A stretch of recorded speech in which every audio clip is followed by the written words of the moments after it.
نحمده ونصلي على رسوله الكريم اما بعد فاعوذ بالله من الشيطان الرجيم ببركته بسم الله الرحمن الرحيم وتوبوا الى الله جميعا ايها المؤمنون لعلكم تفلحون صدق الله مولانا العظيم بلغنا رسوله النبي الامين المتين الكريم ونحن على ذلك لمن الشاهدين والشاكرين والذاكرين والحمد لله رب العالمين.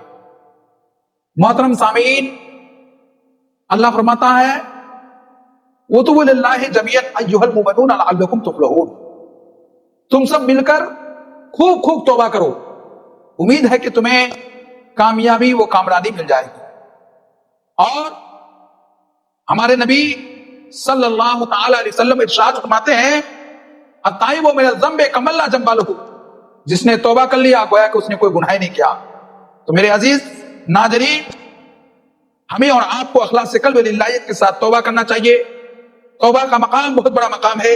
جو انسان اخلاص قلب للہیت کے ساتھ اپنے کیے ہوئے خراب فعل سے شرمندہ ہو کر کے توبہ کر لیتا ہے، اللہ تعالیٰ ان کے گناہوں کو معاف فرما دیتا ہے. اس لیے میرے ناظرین، میں آج آپ کو توبہ کے تعلق سے ایک واقعہ سنانے جا رہا ہوں. حضرت موسیٰ علیہ السلام کے زمانہ میں ایک شخص تھا، اتنا بڑا گنہگار تھا، اتنا بڑا خطا کار تھا، اللہ کی پناہ. وہ شخص، آپ ذرا توجہ سے سنیے گا کہ موسیٰ علیہ السلام کے زمانہ میں وہ شخص اتنا بڑا گنہگار، اتنا بڑا خطا کار، وہ 99 آدمی کو قتل کر چکا تھا. 99 شخص کو، انسان کو بے قصور کا وہ قتل کیا تھا. لیکن ناظرین، وہ انسان جنہوں نے 99 انسان کو قتل کر دیا اور بلا قصور کا، ایک دن اس کے دل میں یہ خیال آیا، دماغ میں یہ بات آئی، میں تو بہت بڑا گنہگار ہوں، پاپی ہوں، خطا کار ہوں. کاش رب کے بارگاہ میں جب میں حاضر ہوں گا تو پھر میں رب کو کیسے چہرہ دکھاؤں گا، رب کو کیا جواب دوں گا. کل جب قیامت کا دن قائم ہوگا تو میں کیا جواب دوں گا. اس انسان کے دل میں یہ باتیں آئی، خیال آیا. تو انہوں نے سوچا کہ میں 99 آدمی کا قاتل ہوں. میری ان تمام باتوں کو میں کسی ایک عالم دین، ایک جانکار انسان کو سناؤں. وہ 99 قتل کرنے والے شخص، انہوں نے دل میں خیال لایا کہ میں کسی ایک عالم دین، کسی شخص، ایک نیکوکار انسان سے ملاقات کروں اور میرے گناہ کا ان سے ذکر کروں. میں اتنا بڑا گنہگار ہوں، پاپی ہوں، خطا کار ہوں، میرے گناہ کی کوئی مغفرت ہے کہ نہیں، کوئی بخشش ہے کہ نہیں. میرے ناظرین، وہ انسان دل میں خیال لایا، اب بتاؤ 99 آدمی کا قاتل وہ انسان. اب صبح ہوتی ہے، صبح ہونے کے بعد وہ اپنے گھر سے نکل پڑتا ہے. اس کے اندر بے چینی ہے کہ میں اتنا بڑا گنہگار ہوں، میرے گناہ کی کیسے معافی ہوگی. میرے ناظرین، اللہ اکبر، وہ انسان، وہ قاتل شخص در بدر ادھر ادھر بھٹکنے لگے، کبھی ان کے پاس جانے لگے، کبھی ان کے پاس. اتفاق سے ایک کم پڑھے لکھے عالم جو صوفی و صفا تھے، متقی تھے، نمازی تھے، ان سے ملاقات ہو جاتی ہے.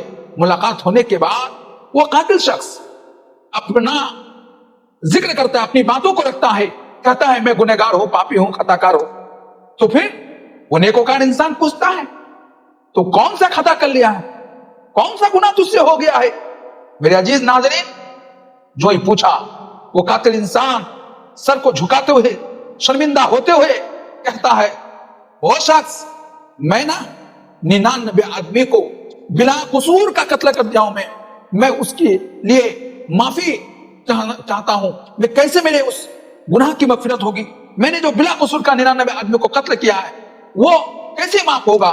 وہ انسان، وہ نیکوکار کو سننا تھا، ان کو اتنا علم نہیں تھا.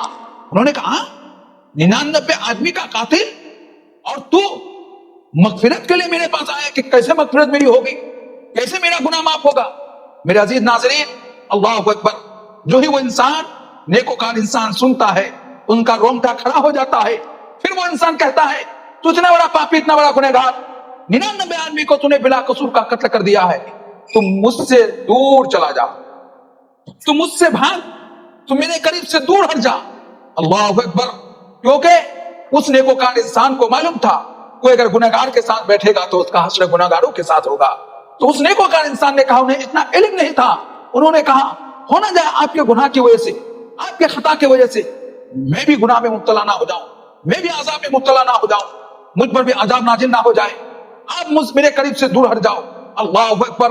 وہ 99 آدمی کو قتل کرنے والا شخص مایوس ہو کر کے، شرمندہ ہو کر کے واپس لوٹتا ہے، پھر غصے کے مارے میں تلوار میان اپنے گھر سے نکالتے ہیں، اور وہ کہتا ہے جب میں گنہگار ہوں تو چلو اور ایک کو قتل کر دیتا ہوں، پھر بلا قصور کا اور ایک شخص کو قتل کر دیتا ہے، گویا کہ 100 ہو جاتا ہے۔ پھر بھی اس انسان کے اندر سے وہ بے چینی نہیں جاتی ہے، رات کو سوتا ہے تو وہی دل میں خیال آتا ہے کہ میری مغفرت کیسے ہوگی، میری بخشش کیسے ہوگی۔ میرے عزیز ناظرین، اللہ اکبر۔ اتنے میں ایک شخص سے صبح کو ملاقات ہوتی ہے، وہ انسان کہتا ہے، ان سے ملاقات جب ہوتی ہے تو وہ قاتل شخص کہتا ہے میں بہت بے چین ہوں، میں بہت پریشان ہوں، میں ہر وقت پریشانی میں رہتا ہوں، بے چینی میں رہتا ہوں۔ اس نے پوچھا کیا وجہ ہے؟ کہا وجہ یہ ہے میں 100 آدمی کو قتل کر چکا ہوں، لیکن میں چاہتا ہوں کہ میں توبہ کر لوں، میں اخلاص قلب للہیت کے ساتھ توبہ کر لوں تاکہ میرا گناہ معاف ہو جائے، اور آئندہ کے لیے بھی ان تمام کاموں کو میں چھوڑ دوں گا۔ لیکن قربان جاؤ، اس انسان نے کہا کیا تو اخلاص قلب للہیت کے ساتھ توبہ کرنا چاہتا ہے اے قاتل شخص؟ انہوں نے کہا ہاں بے شک میں اخلاص قلب للہیت کے ساتھ توبہ کروں گا۔ میرے عزیز ناظرین، اللہ اکبر۔ جو ہی اس انسان نے سنا، اس انسان نے کہا بے شک آپ کا گناہ معاف ہو جائے گا، آپ کا خطا معاف ہو جائے گا، آپ کی بخشش ہو جائے گی، اللہ پاک آپ کے توبہ کو قبول کر لے گا۔ اس انسان کو کہنا تھا، وہ انسان خوشی سے مچلنے لگے، وہ قاتل شخص تڑپنے لگے، کیسے میرا خطا معاف ہو جائے گا، کیسے میری بخشش ہو جائے گی، کیسے اللہ پاک میرا توبہ کو قبول کر لے گا۔ اس شخص نے کہا بے شک اللہ رحیم ہے، اللہ کریم ہے، اللہ کا حکم ہے او میرے بندو، اے مومنو، تم سب مل کر خوب توبہ کرو، امید ہے کہ تمہیں کامیابی مل جائے گی۔ پھر وہ شخص کہنے لگے یہی تک محدود نہیں، اس لیے مجھے یقین ہے آپ ایک فلاں شخص جو اپنے وقت کے ولی کامل ہے، عالم ربانی ہے، اگر ان کے پاس جاؤ گے اور ان تک پہنچ کر کے اگر ان سے تم دعا کرواؤ گے، انہیں گواہ بنا کر کے تم توبہ کر لو گے، مجھے یقین ہے اللہ تعالیٰ تمہاری توبہ کو قبول فرما کر لے گا اور تمہارا خطا معاف ہو جائے گا۔ اللہ اکبر۔ اس انسان کو سننا ہی تھا۔ وہ انسان گھر لوٹتا ہے، شام ہو جاتی ہے، پھر شام ہوتی ہے، رات کو بستر پر لیٹتے ہیں، رات بھر نیند نہیں آتی ہے، اسی خیال میں، اسی یاد میں کہ صبح کب ہوگی اور میں جاؤں گا اور توبہ کروں گا۔ اللہ اکبر۔ میرے ناظرین قربان جاؤ، صبح جو ہوتی ہے، صبح اٹھتے ہیں، وہ قاتل شخص اٹھنے کے بعد نہاتے ہیں، نہانے کے بعد اللہ اکبر نیا لباس پہنتے ہیں اور عطر لگا کر کے وہ قاتل شخص اس ولی کامل عالم ربانی کے پاس جانے کی تیاری کر رہے ہیں۔ ہمارے علماء فرماتے ہیں، حدیث پاک میں آیا ہے، وہ شخص اپنے گھر سے نکلتے ہیں، گویا کہ چند ہی قدم نکلے تھے، اتنے میں اس قاتل شخص کا انتقال ہو جاتا ہے۔ اللہ اکبر۔ اس قاتل انسان کا انتقال ہو گیا، روح نکل گئی جس میں پڑا ہوا ہے۔ اللہ اللہ، قربان جاؤ ناظرین، وہ انسان جو اب مر گیا، مرنے کے بعد زمین پر اس کا لاشا پڑا ہوا ہے، اور کیا ہو رہا ہے؟ وہ انسان ابھی چند ہی قدم نکلے تھے، اس ولی کامل عالم ربانی کا گھر کافی دور تھا، ان تک پہنچنے میں کافی ٹائم لگتا، کافی میل دوری پر تھے، لیکن قربان جاؤ اتنے میں ان کی روح نکلتے ہی جنت کے فرشتے بھی آ جاتے ہیں اور جہنم کے فرشتے بھی آ جاتے ہیں۔ جنت کے فرشتے کہتے ہیں میں انہیں جنت میں لے کے جاؤں گا، جہنم کے فرشتے کہتے ہیں میں انہیں جہنم میں لے جاؤں گا۔ دونوں میں اختلاف، جنتی اپنا دعویٰ الگ ٹھوکتا ہے، اس لیے میں جنت میں لے جاؤں گا، اس لیے کہ یہ توبہ کر لیا تھا، توبہ کرنے کو جانا تھا، اور جو توبہ کر لیتا ہے گویا کہ اس نے کوئی گناہ نہیں کیا ہے۔ التائب من الذنب کمن لا ذنب له، جس نے توبہ کر لیا گویا کہ اس نے کوئی گناہ نہیں کیا۔ گویا کہ یہ قاتل شخص بے شک 99 آدمی کا قاتل تھا، لیکن انہوں نے دل میں پکا ارادہ کر چکا تھا، دل میں ٹھان لیا تھا کہ میں توبہ کروں گا، اور جو توبہ کر لیتا ہے گویا کہ ان کا کوئی گناہ نہیں ہوتا ہے، اس لیے یہ انسان بلا گناہ کا ہے، یہ جنت کا مستحق ہے۔ لیکن قربان جاؤ ناظرین، اتنے میں جہنم کے فرشتے کہتے ہیں وہ جنت کے فرشتے یہ جہنمی ہے، اس لیے کہ انہوں نے 100 آدمی کو قتل کیا ہے، اور قتل کرنے کے بعد یہ اس عالم ربانی تک پہنچا نہیں تھا، صرف توبہ کرنے کا ارادہ کیا تھا، توبہ کرنے کا خیال لایا تھا، نیت کیا تھا، لیکن قربان جاؤ دونوں میں اختلاف ہو رہا ہے۔ اتنے میں اللہ کی طرف سے آواز آتی ہے، او فرشتوں سنو، اختلاف کرنے کی ضرورت نہیں، نہ تم اسے جنت میں لے جاؤ نہ وہ جہنم میں لے جائیں گے، بلکہ سنو اس زمین کو ناپا جائے، اگر اس قاتل شخص کا انتقال جہاں پر ہوا ہے، اگر وہاں سے اس ولی سے اگر وہ قریب ہو جائے تو وہ جنتی ہو جائے گا، اور اگر وہ قاتل شخص اس ولی سے دور اپنے گھر سے اگر قریب ہو جائے تو جہنمی ہو جائے گا، جہنم کے فرشتے لے کے چلے جائیں گے۔ اللہ اکبر میرے ناظرین، جو ہی اللہ کا حکم ہوتا ہے جنت کے فرشتے اللہ سے یوں دعا کرتا ہے، جب دعا کرتے ہیں اے میرے مولا، تیرے حبیب کی حدیث ہے التائب من الذنب کمن لا ذنب له، جس نے توبہ کر لیا گویا کہ انہوں نے کوئی گناہ نہیں کیا۔ او مولا، یہ تو توبہ دل میں ٹھان لیا تھا میں نے توبہ کر لیا، مولا پروردگار تو نے جو حکم کیا کہ زمین اگر اس ولی سے قریب ہو جائے گی، یہ تو ابھی 2 ہی قدم نکلا تھا، چند قدم ہی نکلا تھا، ظاہر سی بات ہے یہ قاتل شخص اپنے گھر سے قریب ہوں گے، اس ولی سے دوری ہوں گے۔ اللہ اکبر، وہ حکم آنا ہی تھا۔ جہنم اور جنت کے فرشتوں کے درمیان جب یہ باتیں ہوئی، اب زمین کو ناپنا شروع کیا، زمین ناپتے ناپتے اللہ اکبر جب زمین ناپا جاتا ہے، جنت کے فرشتے اللہ سے یوں دعا کرتے ہیں مولا تو زمین کو سمٹ دے، اس لیے کہ انہوں نے توبہ کیا تھا، سچے دل سے کیا تھا، اور تیرے حبیب کی حدیث ہے جو توبہ کر لے گویا کہ انہوں نے کوئی گناہ نہیں کیا۔ میرے عزیز ناظرین، اللہ اکبر، جب زمین کو ناپا جاتا ہے تو زمین سمٹ جاتی ہے، وہ زمین سمٹ کر وہ قاتل شخص اس ولی کامل عالم ربانی سے قریب ہو جاتے ہیں اور اپنے گھر سے دور ہو جاتے ہیں۔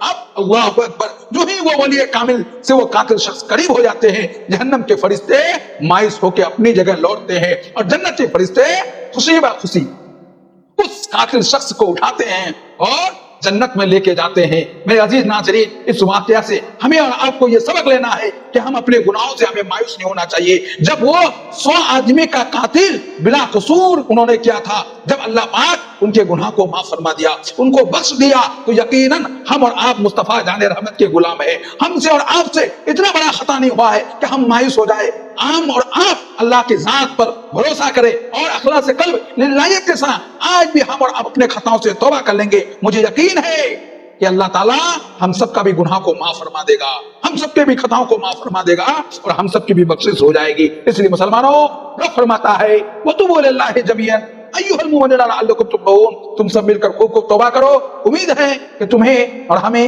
سب کو کامیابی فتح مل جائے گی۔ اس لیے مسلمانوں، موت سے پہلے اپنی موت کی تیاری کرو۔ وآخر دعوانا استغفر اللہ ربی من کل ذنب واتوب الیہ۔